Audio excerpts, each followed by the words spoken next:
एक असे महामानव ज्यांनी स्वतः अन्याय सहन केला, पण लाखोंना मात्र न्याय मिळवून दिला. ज्यांच्या हातात पुस्तक होतं, पण आवाजात क्रांती होती. ते म्हणजे महामानव डॉक्टर बाबासाहेब आंबेडकर. 14 एप्रिल हा फक्त त्यांचा वाढदिवस नाही, हा दिवस आहे स्वाभिमानाचा, समानतेचा आणि परिवर्तनाचा. एका लहानशा मुलाला शाळेत पाणी पिण्याची परवानगी नव्हती, पण त्याच मुलानं पुढे संपूर्ण देशाला संविधान दिलं. पहिली आंबेडकर जयंती 1928 साली जनार्दन सदाशिव रणपिसे या सामाजिक कार्यकर्त्यानं केली. त्यावेळेस बाबासाहेबांच्या प्रतिमेची रथातून आणि उंटावरनं मिरवणूक काढण्यात आली होती. यामुळे समाजात शोषित घटकांना अन्यायाविरुद्ध आवाज उठवण्याची, एकत्र येऊन संघटित होण्याची प्रेरणा मिळाली. हळूहळू भीम जयंतीचा सोहळा गावातून सुरू होऊन शहरात आणि आज परदेशात पोचला आहे. दबावाखाली राहणाऱ्या अनेकांना यामुळे व्यवस्थेविरुद्ध आवाज उठण्यास माध्यम मिळाले. महार सेवा दलाची स्थापना जनार्दन सदाशिव रणपिसे यांनी केली. 2017 सालपासून महाराष्ट्रामध्ये 14 एप्रिल हा दिवस ज्ञान दिवस म्हणून साजरा केला जातो. बाबासाहेब आंबेडकर यांचा जन्म 14 एप्रिल 1891 साली झाला. आंबेडकर जयंती दिवशी शुभ्र वस्त्र परिधान करून आंबेडकर अनुयायी डॉक्टर बाबासाहेब आंबेडकर यांना श्रद्धांजली अर्पण करतात. या दिवशी अनेक सांस्कृतिक कार्यक्रमांचं देखील आयोजन केलं जातं. विविध कार्यक्रमांच्या माध्यमातून बाबासाहेब आंबेडकर यांचे विचार पुढच्या पिढीला दिले जातात. त्यांचे अगोदर आडनाव अंबावडेकर असे होते. हे नाव महाराष्ट्रातील रत्नागिरी जिल्ह्यातील त्यांच्या अंबावडे या मूळ गावावरनं आले होते. त्यांचे शिक्षक महादेव आंबेडकर यांनी शाळेच्या नोंदीमध्ये त्यांचं आडनाव अंबावडेकरवरून बदलून स्वतःचे आंबेडकर असे ठेवले, कारण ते आंबेडकरांचा खूप आदर करत होते.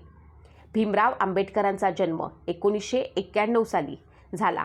नागरी हक्क कार्यकर्ते म्हणून त्यांच्या महान कार्याचा सन्मान करण्यासाठी ही तारीख आता आंबेडकर जयंती किंवा बाबासाहेब आंबेडकर जयंती म्हणून साजरी केली जाते. 2015 मध्ये संपूर्ण भारतात अधिकृत सार्वजनिक सुट्टी म्हणून पाळण्यात आली होती. त्यांचा वाढदिवस भारतात समानता दिन म्हणून देखील साजरा केला जातो. बाबासाहेब आंबेडकर जयंती समानता दिन म्हणूनही ओळखली जाते. भीमराव आंबेडकरांना हे समजले होते की वाढती आणि सातत्यपूर्ण विषमता राष्ट्राच्या आणि लोकांच्या आर्थिक व सामाजिक कल्याणासमोर मूलभूत आव्हाने उभी करते, वंचित गटांना राजकीय आणि सामाजिकदृष्ट्या सक्षम करते, कामगारांना न्याय वागणूक देणे आणि प्रत्येक व्यक्तीला शिक्षणाचा हक्क मिळावा यासाठी त्यांनी केलेल्या अथक प्रयत्नामुळे ते भारत आणि इतर देशांमध्ये एक अग्रणी ठरले. समानतेसाठी आंबेडकरांनी केलेल्या प्रयत्नाचे कौतुक करण्यासाठी डॉक्टर आंबेडकर जयंतीसोबतच 14 एप्रिल हा दिवस समानता दिन म्हणून ओळखला जातो. भीमराव आंबेडकरांच्या उपेक्षित गटांना सुरक्षित करण्याच्या अथक प्रयत्नामुळे त्यांना राजकीय आणि सामाजिक सक्षमीकरण मिळाले, ज्यामुळे ते आद्य प्रवर्तक ठरले.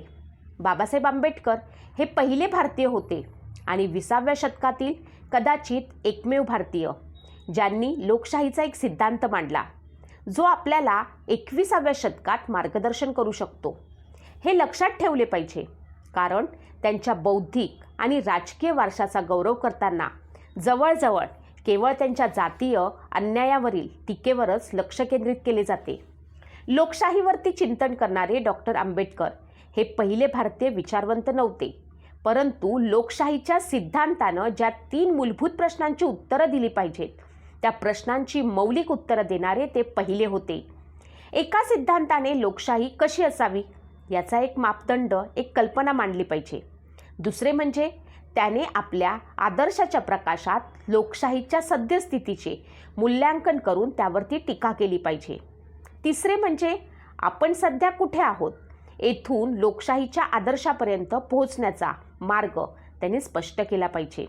डॉक्टर आंबेडकरांची उत्तरे मौलिक होती, कारण ती कोणत्या तरी अमूर्त संकल्पनेतून आलेली नव्हती. त्यांचे चिंतन भारतीय संदर्भामध्ये दृढपणे स्थित होते. त्यांनी लोकशाहीची एक ठोस व्याख्या मांडली, जी 20व्या शतकातील लोकशाहीच्या सिद्धांतावरती वर्चस्व गाजवणाऱ्या प्रतिक्रियात्मक व्याख्येपेक्षा पूर्णपणे वेगळी होती. ते लोकशाहीच्या प्रक्रियात्मक पैलूंबाबत अनभिज्ञ नव्हते, पण त्यांच्या मते निवडणुका आणि संसद यासारख्या सर्व लोकशाही यंत्रणा एका विशिष्ट उद्देशासाठी अस्तित्वात होत्या. डॉक्टर आंबेडकरांची उत्तरे त्यांच्या काळात प्रचलित असलेल्या लोकशाहीबद्दलच्या 2 विचारप्रणालीपेक्षा लक्षणीयरित्या वेगळी होती. एका बाजूला जवाहरलाल नेहरूंसारखे उदारमतवादी होते, ज्यांना पाश्चात्य देशातील लोकशाहीची परिकथा भारतातही काही कालावधीनंतर का होईना पुन्हा साकार होण्याची अपेक्षा होती. त्यांच्यासाठी पाश्चात्य लोकशाही हा एक आदर्श होता, ज्याच्या दिशेनं भारताने संविधान लागू करून आणि मुक्त व निष्पक्ष निवडणुका घेऊन आपला प्रवास सुरू केला होता.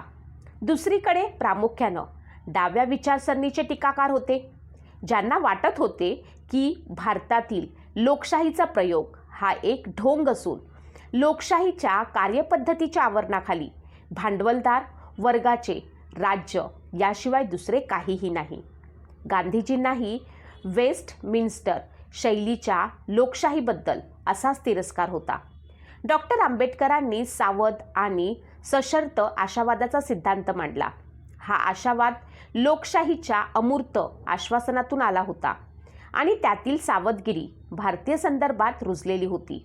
स्वातंत्र्याला प्राधान्य देणाऱ्या पाश्चात्य लोकशाही संकल्पनेपासून फारकत घेऊन डॉक्टर आंबेडकरांनी समानतेला लोकशाहीच्या केंद्रस्थानी ठेवलं. 2015 पासून संपूर्ण भारतात आंबेडकर जयंती अधिकृत सार्वजनिक सुट्टी म्हणून पाळली जाते. केवळ भारतातच नव्हे तर जगभरामध्ये डॉक्टर आंबेडकर जयंती साजरी केली जाते. डॉक्टर बाबासाहेब आंबेडकर म्हणून ओळखले जाणारे डॉक्टर भीमराव आंबेडकर हे एक विद्वान, समाजसुधारक आणि प्रतिष्ठित नेते होते. त्यांनी आपले जीवन भारतातील सामाजिक विषमता दूर करण्यासारख्या सुधारणांसाठी समर्पित केले. ते एक सुप्रसिद्ध व्यक्तिमत्व होते, ज्यांनी शोषितांसाठी लढा दिला आणि ते दलितांचे चेहरा होते. डॉक्टर आंबेडकरांनी आपले बहुतेक आयुष्य दलित आणि मागासलेल्या समाजातील लोकांच्या उन्नतीसाठी व्यतीत केले आहे. स्वतः दलित असलेले हे समाजसुधारक भारतातील दलित बौद्ध चळवळीमागील प्रेरणास्त्रोत मानले जातात. डॉक्टर आंबेडकरांचा जन्मदिवस साजरा करण्यासाठी 14 एप्रिल हा दिवस आंबेडकर जयंती किंवा भीम जयंती म्हणून पाळला जातो. भीमराव आंबेडकरांचा पहिला जन्मदिवस 14 एप्रिल 1928 रोजी पुण्यात जनार्दन सदाशिव रणपिशाय यांच्या हस्ते आंबेडकर जयंती किंवा बाबासाहेब आंबेडकर जयंती म्हणून सार्वजनिकरित्या साजरा करण्यात आला. हा दिवस जगभर साजरा केला जातो आणि यात आदिवासी, मजूर, महिला, त्यांच्या प्रतिपादनानंतर बौद्ध धर्म स्वीकारलेल्या लोकांचा सहभाग असतो. भारतात अनेक लोक मोठ्या थाटामाटात मिरवणुकीने आंबेडकरांच्या स्थानिक पुतळ्यांना भेट देतात. भारतीय टपाल विभागानं 1966, 1973, 1991, 2001 आणि 2013मध्ये आंबेडकरांच्या जयंतीनिमित्त टपाल तिकीटं जारी केली आणि 2009, 2015, 2016, 2017 आणि 2020मध्ये इतर टपाल तिकिटांवरती त्यांचं चित्र छापलं. 14 एप्रिल 1990 रोजी आंबेडकरांना भारतरत्न पुरस्कारानं सन्मानित करण्यात आलं. बाबासाहेबांनी आपल्याला फक्त अधिकार दिले नाहीत, तर स्वाभिमानानं जगायला शिकवलं. आज जर आपण उभे आहोत, बोलतो आहोत, शिकतो आहोत, तर ते त्यांच्या संघर्षामुळे. चला, त्यांच्या विचारांना फक्त ऐकू नका, तर जगा, पसरवा आणि पुढे न्या. जय भीम.